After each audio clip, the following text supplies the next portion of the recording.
But ಕೆಲವು lawyer ಹೇಳೋ ಪ್ರಕಾರ ಇನ್ನು 1 ವರ್ಷ ಅಥವಾ ಟ್ರಯಲ್ಸ್ ಮುಗಿಯುವವರೆಗೂ ಯಾವುದೇ ಕಾರಣಕ್ಕೂ ಬೇಲೆ ಆಗಲ್ಲ ಅಂತ ಕೆಲವರು ಟ್ರಯಲ್ ಅಂತ ಅನ್ಸುತ್ತೆ. ಜೊತೆಗೆ ಕೆಲವೊಂದು ಮಿಸ್ಟೇಕ್ಸ್ ಖಂಡಿತ ಇದೆ. ಅದರಲ್ಲಿ ಪವಿತ್ರ ಅವರ ಒಂದು ಬೆಡ್ಸ್ ಮಾಡಿ ಇನ್ನಸೆಂಟ್ ಸೇರಿಸಿದ್ದಾರೆ.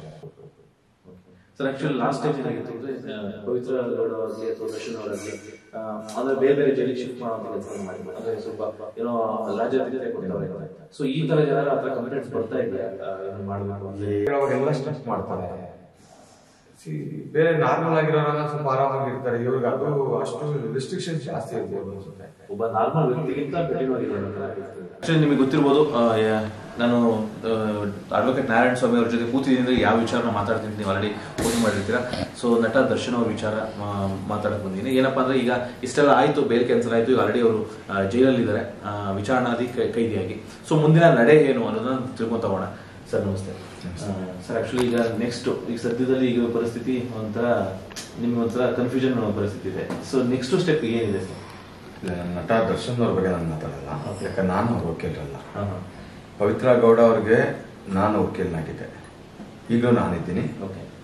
ನನ್ನ ಜೊತೆಗೆ ಇನ್ನು ಸ್ವಲ್ಪ ಬಿಕಾಸ್ ಇದು ಸ್ವಲ್ಪ ಜಾಸ್ತಿ ರಿಸರ್ಚ್ ವರ್ಕ್ ಮಾಡಬೇಕು, ಸ್ವಲ್ಪ ಕೆಲವೊಂದು ಸಪೋರ್ಟ್ ಬೇಕು. ಹಾಗಾಗಿ ನನ್ನ ಜೊತೆಗೆ ಬಾಲನ್ ಅಂತ ಇನ್ನೊಬ್ರು ಸೀನಿಯರ್ ಅಡ್ವೊಕೇಟ್ ಇದ್ದಾರೆ. ಅವ್ರನ್ನ ಕೂಡ ಈ ಕೇಸಲ್ಲಿ ಪವಿತ್ರ ಅವ್ರಿಗೆ ಎಂಗೇಜ್ ಮಾಡ್ಕೊಂಡಿದ್ದೀನಿ ಇವಾಗ ಸ್ವಲ್ಪ ದಿವಸ ಆಯಿತು. ಸೊ ಅದಾದ್ಮೇಲೆ ಇವಾಗ ನೆಕ್ಸ್ಟ್ ಯೋಚನೆ ಮಾಡ್ತಾ ಇದ್ದೀವಿ ವೆದರ್ ಇನ್ನು ಬೇರೆ ಯಾವುದೋ ಒಂದು ಟೆಕ್ನಿಕಲ್ ಗ್ರೌಂಡ್ ಮೇಲೆ ಯಾವುದೋ ಒಂದು ಇವಾಗ ಒಂದು ಅಪ್ಲಿಕೇಶನ್ ಫೈಲ್ ಮಾಡೋದಕ್ಕೆ ಯೋಚನೆ ಮಾಡ್ತಾ ಇದ್ದೀವಿ. ಬೇಯ್ದು ಈ ಥರ ಆಗುತ್ತೋ ಆಗಲ್ಲೋ ಸೆಕೆಂಡರಿ, ಬಟ್ ಪ್ರಯತ್ನ ಅಂತೂ ನಾವು ಮಾಡಲೇಬೇಕು. ಸೊ ಅದೊಂದು ಮೂವ್ ಮಾಡ್ತೀವಿ, ಅದು ಬಾಲನವರು ಮಾಡ್ತಾರೆ. ಜೊತೆಗೆ ನಾವು ಏನು ಈ ಸುಪ್ರೀಂ ಕೋರ್ಟ್ ರಿವ್ಯೂ ಹಾಕೋದ್ರ ಬಗ್ಗೆ ಕ್ಲೈಂಟ್ ಹತ್ರ ಸೋಮವಾರ ಮಾತಾಡಿ ದೆನ್ ಡಿಸೈಡ್. ಸದ್ಯಕ್ಕಿರೋದು ಇಷ್ಟೇ, ಯಾಕಂದರೆ ಎಲ್ಲ ಮಧ್ಯದಲ್ಲಿ ತುಂಬ ರಜೆಗಳು ಬಂದಿವೆ, ಹಬ್ಬ ಎಲ್ಲ ಬಂದಿದೆ. ಸೊ ಹಾಗಾಗಿ ಸ್ವಲ್ಪ ಡಿಸಿಷನ್ ತೊಗೊಳಕ್ಕೆ it will take time. But ಕೆಲವು ಲಾಯರ್ ಹೇಳೋದ್ ಪ್ರಕಾರ ಇನ್ನು 1 ವರ್ಷ ಅಥವಾ ಟ್ರಯಲ್ಸ್ ಮುಗಿಯುವವರೆಗೂ ಯಾವುದೇ ಕಾರಣಕ್ಕೂ ಬೇಲೆ ಆಗಲ್ಲ ಅಂತ ಕೆಲವರು ಹೇಳ್ತಾರೆ. ಟ್ರಯಲ್ ಸ್ಟಾರ್ಟ್ ಆಗ್ಬೇಕು, ಖಂಡಿತ ಹೌದು. ಟ್ರಯಲ್ ಮಾಡದೆ ಸ್ವಲ್ಪ ಕಷ್ಟ ಆಗ್ಬೋದು, ಬಟ್ ಕೆಲವೊಂದು ಗ್ರೌಂಡ್ಸ್ ಇದೆ, ನೋಡೋಣ. ಅದರಲ್ಲಿ ಸ್ವಲ್ಪ ಏನಾದರೂ ಸ್ವಲ್ಪ ಲಿಬರಲ್ ಆಗಿ ಏನಾದರೂ ಆಗ್ಬೋದಾ. ಒಂದು ಪ್ರಯತ್ನನೇ ಪಡಲಿಲ್ಲ ಅಂದ್ರೆ ಆಗ್ತಾ ಇರೋದಿಲ್ಲ. ಅಡ್ವೊಕೇಟ್ಸ್ ಆಗಿ ಒಂದು ಪ್ರಯತ್ನ ಪಡ್ತಿರ್ಬೇಕು, ಆಗಲೇ ಇಲ್ಲ ಅಂತ ಕೈಕಟ್ಟಿ ಕೂತ್ಕೊಳ್ಳೋಕೆ ಆಗಲ್ವಲ್ಲ. ಸರ್ ಈಗ ನೀವು ಚಾರ್ಜ್ ಶೀಟ್ ತುಂಬಾ ಒಂದು 4,000 ಪುಟ ಏನ್ ಚಾರ್ಜ್ ಶೀಟ್ ಇತ್ತು ಅದನ್ನೆಲ್ಲ ಕಂಪ್ಲೀಟ್ ನೋಡಿದಾಗ ನಿಮ್ಗೆ ಏನ್ ಅನಿಸ್ತು ಸರ್? ಅಂದ್ರೆ ಇವರು ಪವಿತ್ರ ಗೌಡ ಅವರ ಇನ್ವಾಲ್ವ್ಮೆಂಟ್ ಆಗಲಿ ಫ್ರಮ್ ಡೇ ಒನ್ ಇಂದ ನಾನು ಹೇಳ್ತಾ ಇದ್ದೀನಲ್ಲ.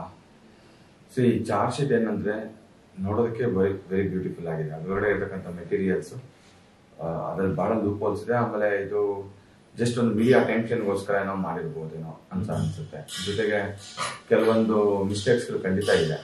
ಅದರಲ್ಲಿ ಪವಿತ್ರ ಅವರ ಒಂದು ಬ್ರಿಡ್ಜ್ ಮಾಡಿ ಒಂದು ಇನ್ನಸೆಂಟ್ ಇರುವಂತ ಒಂದು ಸೇರಿಸಿದ್ದಾರೆ. ಸೊ ಕೆಲವೊಂದನ್ನ ಕೋರ್ಟ್ ಆಗ್ತದೆ, ಖಂಡಿತ ಅದನ್ನ ಕೋರ್ಟ್ ಗಮನ ತಂದು ಅದನ್ನ ಫ್ಯೂಚರ್ ಅಲ್ಲಿ ಕೇಸ್ ನಡೆಸಬೇಕಾದ್ರೆ ಅದನ್ನ ಖಂಡಿತವಾಗಿಯೂ ಅದನ್ನ ಎಸ್ಟಾಬ್ಲಿಷ್ ಮಾಡ್ತೀವಿ. ಇಟ್ ವಿಲ್ ಟೇಕ್ ಟೈಮ್ ಅಷ್ಟೇ. ಈಗ ನಮ್ಮ ಮಾಧ್ಯಮಗಳ ಮುಂದೆ ಏನ್ ಹೇಳೋದು, ಕೆಲವೊಂದು ಕೇಸಿನ ಪ್ರಕರಣದ ಬಗ್ಗೆ ಖಂಡಿತ ಹೇಳಕ್ ಆಗಲ್ಲ. ಜನರಲ್ ಆಗಿ ಹೇಳ್ಬೋದು ಅಷ್ಟೇ, ಜನರಲೈಸ್ಡ್ ಆಗಿ ಏನ್ ಬೇಕಾದ್ರೆ ಹೇಳ್ಬೋದು. ಬಟ್ ಪ್ರಕರಣದಲ್ಲಿ ಇಂಥ ಪೇಜ್ ಅಲ್ಲಿ ಹೀಗೆ ಇದೆ, ಈ ತರನೇ ಇದೆ, ಅದನ್ನೆಲ್ಲ ಖಂಡಿತ ಅದು ಕೋರ್ಟಲ್ಲೇ ಹೇಳ್ಬೇಕಾಗುತ್ತೆ. ಯಾಕಂದ್ರೆ ಈ ಪ್ರಕರಣದ 17 ಜನ ಇರ್ತಕ್ಕಂಥದ್ದು, ಅದ್ರಲ್ಲಿ ಬರೀ ಏನು ಇಬ್ಬರೇ ಅಲ್ಲ, ಪವಿತ್ರ ಅವರು ಮತ್ತೆ ಏಟು ಅಷ್ಟೇ ಅಲ್ಲ, ಇನ್ನು 17 ಜನ ಇದ್ದಾರೆ. ಅದ್ರಲ್ಲಿ ಪಾಪ ಎಷ್ಟೋ ಜನ ಬಡವ್ರ ಮಕ್ಳು ಇದ್ದಾರೆ, ಬಹಳ ಇನ್ನೋಸೆಂಟ್ ಇದ್ದಾರೆ. ಅವ್ರಗಳ ಬಗ್ಗೆ ಯೋಚನೆ ಮಾಡ್ಬೇಕಾಗತ್ತೆ. ಬಟ್ ಈ ಕೇಸ್ ಏನಂದ್ರೆ ಒಂದೇ ವರ್ಡ್ ಅಲ್ಲಿ ಹೇಳೋದಂದ್ರೆ ಎಲ್ಲಾ ವಕೀಲರು ಕಲೆಕ್ಟಿವ್ಲಿ ಹೋಗ್ಬೇಕು, ಕಲೆಕ್ಟಿವ್ ಆಗಿ ಹೋಗ್ಬೇಕು. ನೆಕ್ಸ್ಟ್ ಚಾರ್ಜ್ಗೆ ಅಂತ ಇರುತ್ತೆ. ಚಾರ್ಜ್ಗೆ ಇದ್ದಾಗ ಒಬ್ರು ಬಂದು ಚಾರ್ಜ್ ಹಾಕೊಳ್ತಾರೆ, ಡಿಸ್ಚಾರ್ಜ್ಗೆ ಅಂತ ಹಾಕೊಳ್ತಾರೆ, ಇಲ್ಲಿ ಏನೋ ರಿಜೆಕ್ಟ್ ಆಗುತ್ತೆ, ತಿರ್ಗಿ ಹೈಕೋರ್ಟ್ಗೆ ಹೋಗ್ತಾರೆ. ಈ ತರ ಎಲ್ಲ ಎಳ್ದಾಡ್ಕೊಂಡೆಲ್ಲ ಹೋಯ್ತು ಅಂದ್ರೆ ತುಂಬಾ ಟೈಮ್ ತಗೊಂಡ್ಬಿಡುತ್ತೆ ಟ್ರಯಲ್. ಏನಂದ್ರೆ ಎಲ್ಲರೂ ಬಂದ್ಬಿಟ್ಟು ನಾವು ಚಾರ್ಜ್ ಮಾಡೋದಕ್ಕೆ ನೋ ಅಬ್ಜೆಕ್ಷನ್ಸ್ ಅಂತ ಹೇಳಿದ್ರೆ ಟ್ರಯಲ್ ಬೇಗ ಫಾಸ್ಟ್ ಆಗಿ ಸ್ಟಾರ್ಟ್ ಆಗುತ್ತೆ. ಈ ತರ ಎಲ್ಲ ಕೆಲವೊಂದೆಲ್ಲ ಇದೆ. ಸೊ ನೋಡ್ಬೇಕು ಯಾವ ತರ, ಬಿಕಾಸ್ ಒಬ್ಬೊಬ್ರು ಯಾರ್ಯಾರು ಲಾಯರ್ ಯಾರ್ಯಾರು ಬರ್ತಾರೆ, ಯಾವ ತರ ಸ್ಟಾರ್ಟ್ ಮಾಡ್ತಾರೆ ಅಂತ ಖಂಡಿತ. ಬಟ್ ಒಳಗಡೆ ಇರತಕ್ಕಂಥ 7 ಮೆಂಬರ್ಸ್ ಖಂಡಿತ ಸ್ವಲ್ಪ ಸಮಯ ತಗೊಳುತ್ತೆ, ತೊಂದರೆ ಆಗ್ತಾ ಇದೆ. ನೋಡೋಣ, ಹೊರಗಡೆ ಇರ್ತಕ್ಕಂಥ ಅಡ್ವೊಕೇಟ್ಗಳು ಕೋಪರೇಟ್ ಎಲ್ಲ ಮಾಡ್ಬೇಕಾಗುತ್ತೆ. ನೋಡೋಣ, ಅದಕ್ಕೆ ತಕ್ಕನಾಗಿ ಕೇಸ್ ಎಣಿಸ್ತಾರೆ. ಸರ್ ಇವಾಗ ಎಲ್ಲ ಲಾಯರ್ಸ್ ಆಲ್ರೆಡಿ ಈಗ ಮುಂಚೆ ಏನಿದ್ರು ಅವರೇ ಕಂಟಿನ್ಯೂ ಆಗ್ತಾರೆ, ಚೇಂಜಸ್ ಬೇರೆ ಇರೋದೆಲ್ಲ ನನಗೆ ಖಂಡಿತ ಗೊತ್ತಿಲ್ಲ. ಮೇ ಬಿ ನನಗಿರೋ ಮೆಸೇಜ್ ಪ್ರಕಾರ ಕೆಲವೊಂದೆಲ್ಲ ಬದಲಾಗ್ತಾ ಇರ್ಬೋದು. ಬಟ್ ಪವಿತ್ರ ಗೌಡಗೆ ನಾವು ಇದ್ದೀವಿ, ನಾನಿದ್ದೀನಿ. ನನ್ನ ಜೊತೆಗೆ ಬಾಲನ್ ಸರ್ನ ಸೇರಿಸ್ಕೊಂಡಿದ್ದೀನಿ ರೀಸೆಂಟ್ ಆಗಿ. ಅವ್ರನ್ನ ಅಪ್ರೋಚ್ ಆಗಿ ಈ ಕೇಸಲ್ಲಿ ತಾವು ಇರ್ಬೇಕು ಸರ್ ಅಂತ ಕೇಳಿದ್ಕೆ ಆಯ್ತು ಅಂತ ಹೇಳಿದ್ರು. ಸೊ ಅವ್ರನ್ನು ಕೂಡ ತಮ್ಮ ಮಾಧ್ಯಮಗಳಲ್ಲಿ ಕೂಡ ನೋಡಿರ್ತಾರೆ, ಅವ್ರಿಗೆ ಒಂದು ಇಂಟರ್ವ್ಯೂಗಳು ಕೂಡ ಕೊಟ್ಟಿದ್ದಾರೆ. ಅವರು ಕೂಡ ನಮ್ಮ ಜೊತೆಗಿದ್ದಾರೆ. ಸೊ ಬಟ್ ಅಂದ್ರೆ ಈಗ ನಟ ದರ್ಶನ್ ಅವ್ರ ಕೇಸು ಮುಂಚೆ ಸಿ ವಿ ನಾಗೇಶ್ ಅವರು ಹ್ಯಾಂಡಲ್ ಮಾಡಿದ್ರು. ಸೊ ಅವರೇ ಕಂಟಿನ್ಯೂ ಆಗ್ಬೋದಾ ಅಥವಾ ಬೇರೆ ಏನಾದ್ರು ಚೇಂಜಸ್ ಆಗುತ್ತೆ? ಅದು ಗೊತ್ತಿಲ್ಲ. ಅವ್ರ ಬಗ್ಗೆ ನಾವು ಏನ್ ಹೇಳಿದ್ರು ತಪ್ಪಾಗ್ತದೆ. ಅವ್ರು ಯಾರನ್ನ ಬೇಕಾದ್ರೆ ಕರ್ಕೊಂಡ್ ಇಟ್ಕೊಂಡ್ಲಿ. ಬಟ್ ಅದ್ರ ಬಗ್ಗೆ ನನ್ಗೆ ಖಂಡಿತ ಐಡಿಯಾ ಇಲ್ಲ. ಅವ್ರ ಬಗ್ಗೆ ನನ್ಗೆ ಏನೋ ಗೊತ್ತಿಲ್ಲ. ಅಂದ್ರೆ ಅವ್ರ ಕೇಸ್ ನಡೆಸೋದ್ರ ಬಗ್ಗೆ ಖಂಡಿತ ಗೊತ್ತಿಲ್ಲ. ಯಾಕಂದ್ರೆ ಇದು ಒಂದೇ ನೀವು ಹೇಳಿದಾಗ ಯಾವಾಗ ಹೇಳಿದ್ರಿ ಒಂದೇ ಸಲ ಇಬ್ರು ಎಲ್ಲರೂ ಒಟ್ಟಾಗಿ ಮೂವ್ ಆದ್ರೆ ಈ ಕೇಸಲ್ಲಿ ಸ್ವಲ್ಪ ಇದು ಮಾಡ್ಬೋದು. ಅದು ಅವ್ರಿಗೂ ಗೊತ್ತಿರುತ್ತೆ. ಕಲೆಕ್ಟಿವ್ಲಿ ಹೋಗ್ಬೇಕು ಅನ್ನೋದು ಅವ್ರಿಗೂ ಗೊತ್ತಿರುತ್ತೆ. ಇಲ್ಲಾಂದ್ರೆ ಅವರು ತೊಂದರೆ ಅನುಭವಿಸ್ತಾರೆ. ಸೊ ಎಲ್ಲರ ಹತ್ರನು ನೀಟಾಗಿ ಇಟ್ಕೊಂಡು ನೀಟಾಗಿ ಹೋಗ್ಬೇಕು. ಒಬ್ರು ಈ ಕಡೆಗೆ ರೈಟ್ ಗೆಳೆಯೋದು, ಒಬ್ರು ಲೆಫ್ಟ್ ಗೆಳೆಯೋದು, ಒಬ್ರು ಫ್ರಂಟ್ ಗೆಳೆಯೋದು, ಒಬ್ರು ಬ್ಯಾಕ್ ಗೆಳೆಯೋದು ಮಾಡಿದ್ರೆ ಎಂತದ್ದಾದ್ರೂ ಎಂತ ಕೇಸ್ ಆದ್ರೂ ಡಿಲೇ ಆಗಿ ಆಗುತ್ತೆ. ಸೊ ಡಿಲೇ ಆಗ್ಬಾರ್ದು ಅಂದ್ರೆ ಕಲೆಕ್ಟಿವ್ ಆಗಿ ಹೋಗ್ಬೇಕು. ಸರ್ ಆಕ್ಚುಲಿ ಲಾಸ್ಟ್ ಟೈಮ್ ಏನಾಗಿತ್ತು ಅಂದ್ರೆ ಪವಿತ್ರ ಗೌಡ ಆಗ್ಲಿ ಅಥವಾ ದರ್ಶನ್ ಅವರಾಗ್ಲಿ ಅಂದ್ರೆ ಬೇರೆ ಬೇರೆ ಜೈಲಿಗೆ ಶಿಫ್ಟ್ ಮಾಡುವಂತ ಕೆಲಸ ಮಾಡಿದ್ರು. ಅಂದ್ರೆ ಸ್ವಲ್ಪ ಏನೋ ರಾಜ್ಯಾತಿಥ್ಯ ಕೊಡ್ತಾವ್ರೆ ಅಂತ. ಸೊ ಈ ತರ ಏನಾದ್ರು ಆತರ ಕಂಪ್ಲೇಂಟ್ಸ್ ಬರ್ತಾ ಇದೆಯಾ ಏನೋ ಮಾಡ್ಬೇಕು ಅಂದ್ರೆ? ಅಲ್ಲ, ಮೊನ್ನೆ ಅಪ್ಲಿಕೇಶನ್ ಹಾಕೊಂಡಿದ್ದಾರೆ ಟ್ರಾನ್ಸ್ಫರ್ಗೆ ಅಂತ. But A1 ಹಾಕೊಂಡಿಲ್ಲ. ಪವಿತ್ರ ಗೌಡ ಅವ್ರಿಗೆ ಏನಿಲ್ಲ, ಬೇರೆ ಎಲ್ಲರಿಗೂ ಹಾಕೊಂಡಿದ್ದಾರೆ ಅಂತ ನನಗೆ ಮೆಸೇಜ್. ಬಟ್ ಅದು ತಪ್ಪಿವ್ರೆ. ಆಕ್ಚುಲಿ ಅದು ಹಾಕೊಂಬಾರ್ದು. ಯಾಕಂದ್ರೆ ಇವ್ರ ಬೇರೆ ಕಡೆ ಶಿಫ್ಟ್ ಆಯ್ತು ಅಂದ್ರೆ ನಮ್ಗೆ ಟ್ರಯಲ್ ನಡೆಸೋದು ಕಷ್ಟ ಆಗುತ್ತೆ. ಆಮೇಲೆ ಫ್ಯಾಮಿಲಿ ಮೆಂಬರ್ಸ್ ಮೀಟ್ ಆಗೋದು ಕಷ್ಟ ಆಗುತ್ತೆ. ಆಮೇಲೆ ಚಾರ್ಜ್ ಆಗ್ಬೇಕಾದ್ರೆ ಪಾರ್ಟೀಸ್ ಪ್ರೆಸೆನ್ಸ್ ಬೇಕು, ಅದು ಕಷ್ಟ ಆಗುತ್ತೆ. ಹಲವಾರು ತೊಂದರೆ ತೊಡಕುಗಳು ಖಂಡಿತ ಇದೆ. ಅದು ಆಗ್ಬಾರ್ದು. ಆಮೇಲೆ ನಾನು ನೋಡಿದೆ ಇವಾಗ ಇವ್ರನ್ನೇ ಬಹಳ ಫೋಕಸ್ ಮಾಡಿ ಇವ್ರುಗಳಿಗೆ ಬಹಳ ಒಂಥರ ಹೆಂಗಂದ್ರೆ ನಾರ್ಮಲ್ ಆಗೇ ಇಲ್ಲ. ಅವರು ತುಂಬಾ ಕಷ್ಟ. ನನಗೆ ಇಂಟರ್ನಲ್ ಒಳಗಡೆ ಅವ್ರಿಗೆ ಅಷ್ಟು ಅನುಕೂಲಗಳು ಖಂಡಿತ ಇಲ್ಲ ಅಲ್ಲಿ. ಆತರ ಆಗೋಗಿದೆ. ಆತರ ಮಾಡಬಾರ್ದು. ಇದು ಹೆಂಗಂದ್ರೆ ಏನಾಗೋಗಿದೆ, ಮಾಧ್ಯಮಗಳು ತುಂಬಾ ಫೋಕಸ್ ಮಾಡೋದ್ರಿಂದ ಮತ್ತೊಂದ್ರಿಂದನೇ ಮೇ ಬಿ ಆ ಸಮಸ್ಯೆ ಆಗಿರೋದು ಅನ್ಸುತ್ತೆ. ಪಾಪ ಅವರು ಸ್ವಲ್ಪ ನೆಮ್ಮದಿಯಾಗಿ ಒಳಗಡೆ ಇರ್ಬೇಕು. ಇಲ್ಲಾಂದ್ರೆ ಅವರು ಹ್ಯೂಮನ್ಸ್ ಅಲ್ವಾ, ಅವ್ರಿಗೆ ಬಹಳ ಕಷ್ಟ ಆಗ್ತಾ ಇರುತ್ತೆ. ಯಾಕಂದ್ರೆ ಅವ್ರು ಅಲ್ಲಿ ಅದು ಬಹಳ ಅವ್ರ ಮೇಲೆ ಒಂಥರ ಅಲ್ಲಿನ ಅಧಿಕಾರಿಗಳು ಬಹಳ ಕಣ್ಣಿಟ್ಬಿಟ್ಕೊಂಡು ಒಂಥರ ಕ್ಯಾಮ್ರಾ ಸರ್ವೇಲೆನ್ಸ್ ಅಲ್ಲಿ ಇದ್ದಂಗಿದ್ದಾರೆ. ಮೈನ್ಯೂಟ್ ಥಿಂಗ್ಸ್ ಮ್ಯಾನೇಜ್ ಮಾಡ್ತಾ ಇದ್ದಾರೆ. ಆ ತರ ಮಾನಿಟರ್ ಮಾಡ್ತಾ ಇದ್ದಾರೆ. ಅಂದ್ರೆ ಇವಾಗ ಮೀಡಿಯಾ ತುಂಬಾ ಫೋಕಸ್ ಇರೋದ್ರಿಂದ ಅವ್ರಿಗೆ ತುಂಬಾ ಅಂದ್ರೆ ನಾರ್ಮಲ್ ಇರೋಕ್ ಆಗ್ತಿಲ್ಲ ಅಥವಾ ತುಂಬಾ ಕಷ್ಟ. ಅಂದ್ರೆ ಬೇರೆ ವಿಚಾರಣೆ ಕೈದಿಗಳು ಹೇಗಿರ್ತಾರೋ ಅದಕ್ಕಿಂತ ಕಠಿಣವಾಗಿದ್ದಾರೆ ಅಂತ ಯಾವ ರೀತಿ? ಕಠಿಣ ಅನ್ನೋದಕ್ಕಿಂತ ನಾರ್ಮಲ್ ಲೈಫು ಇರಕ್ಕೆ ಆಗಲ್ಲ ಅನ್ಸುತ್ತೆ. ಈ ಅಧಿಕಾರಿಗಳು ಅವಾಗೆಲ್ಲ ಸ್ಟ್ರಿಕ್ಟ್ ಮಾಡ್ತಾರೆ. ಬೇರೆ ನಾರ್ಮಲ್ ಆಗಿರೋರನ್ನ ಸ್ವಲ್ಪ ಆರಾಮಾಗಿ ಇರ್ತಾರೆ. ಇವ್ರಿಗೆ ಅದು ಅಷ್ಟು ರಿಸ್ಟ್ರಿಕ್ಷನ್ಸ್ ಜಾಸ್ತಿ ಇರ್ಬೋದು ಅನ್ಸುತ್ತೆ. ಒಬ್ಬ ನಾರ್ಮಲ್ ವ್ಯಕ್ತಿಗಿಂತ ಕಠಿಣವಾಗಿದೆ ಕಠಿಣ ಅಂದ್ರೆ ಅವ್ರಿಗೇನ್ ಶಿಕ್ಷೆ ಕೊಡಲ್ಲ. ಒಂಥರ ನಾರ್ಮಲ್ ಆಗಿರಕ್ ಆಗಲ್ಲ. ಒಂದ್ ಸ್ವಲ್ಪ ಬಹಳ ರೂಲ್ಸ್ ಅಂಡ್ ರೆಗ್ಯುಲೇಷನ್ಸ್ ಗಳು ಟಫ್ ಮಾಡ್ತಾ ಇದಾರೆ ಅಂತ ನನಗೆ ಅನ್ಸುತ್ತೆ. ಎಲ್ಲರಿಗೂ ನಾನು ಯಾರೋ ಒಬ್ರಿಗೆ ಫೋಕಸ್ ಮಾಡ್ತಾ ಇಲ್ಲ. ಪವಿತ್ರ ಅವ್ರಿಗೂ ಕೂಡ ಅದೇ ತೊಂದರೆ ಆಗ್ತಾ ಇರುತ್ತೆ ಅಂತ ನನ್ನ ಭಾವನೆ. ನಾವೇ ಭೇಟಿ ಆಗಕ್ ಹೋದಾಗ ಇವ್ರನ್ನ ಭೇಟಿ ಆಗಕ್ ಮಾತ್ರ ಡಿಫ್ರೆಂಟ್ ರೂಲ್ಸ್ ಗಳು ಮಾಡಕ್ ಕೊಟ್ರು. 28 ಅಪ್ಲಿಕೇಶನ್ಸ್ ನಾವು ಕೂಡ ಅಪ್ಲಿಕೇಶನ್ ಮೊದಲೆಲ್ಲ ಕೊಟ್ಟಿರೋದು ಬೇರೆ ತರನೇ ಇರ್ತಾ ಇತ್ತು. ಇವಾಗ ಪ್ರತಿಯೊಂದಲ್ಲೂ ಸಿಗ್ನೇಚರ್ಸ್, ಪ್ರತಿಯೊಂದು ಫೋಟೋ ಕಾಪಿ ಇಟ್ಕೊಂತಾರೆ. ಬಹಳ ರೂಲ್ಸ್ ಮಾಡ್ಬಿಟ್ಟಿದ್ದಾರೆ. ಇವ್ರಿಗೆ ಸಪರೇಟ್ ಫೈಲ್ ಇಟ್ಕೊಂಡಿದ್ದಾರೆ.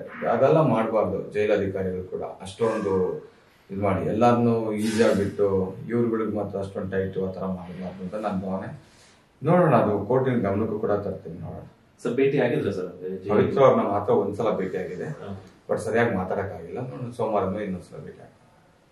ಸೊ ಹೆಂಗಿದೆ ಸರ್ ಅವ್ರ ಪರಿಸ್ಥಿತಿ? ಅಂದ್ರೆ ಅವ್ರ ಮಾನಸಿಕವಾಗಿ ಇರ್ತಾರೆ. ಎಲ್ಲರಿಗೂ ನೋವಿದ್ದೇ ಇರುತ್ತಲ್ವಾ. ಎಲ್ಲರೂ ಹ್ಯೂಮನ್ಸ್ ಅಲ್ಲ, ಮನುಷ್ಯ. ಅವ್ರನ್ನು ತಪ್ಪು ಮಾಡಿದ ಹೊರಗಡೆ ಹೆಸರು ನೋವಿರುತ್ತೆ, ಅವ್ರು ನೋವಿದೆ ಅಷ್ಟೇ. ಯಾಕೆಂತಂದ್ರೆ ಮುಂಚೆ ಕೆಲವೊಂದು ಬಗ್ಗೆ ಅವ್ರ ಬಗ್ಗೆ ಸ್ವಲ್ಪ ಕೆಲವೊಂದು ಕಮೆಂಟ್ಸ್ ಬರ್ತಾ ಇತ್ತು. ಇವರು ಕೋರ್ಟ್ಗೆ ಹೋಗಲು ಆರಾಮಾಗಿ ಹೋಗ್ತಾರೆ, ತುಂಬಾ ಆರಾಮಾಗಿ ಮೇಕಪ್ ಮಾಡ್ಕೊಂಡು ಡ್ರೆಸ್ ಮಾಡ್ಕೊಂಡು ಮಾಡಬಾರ್ದು.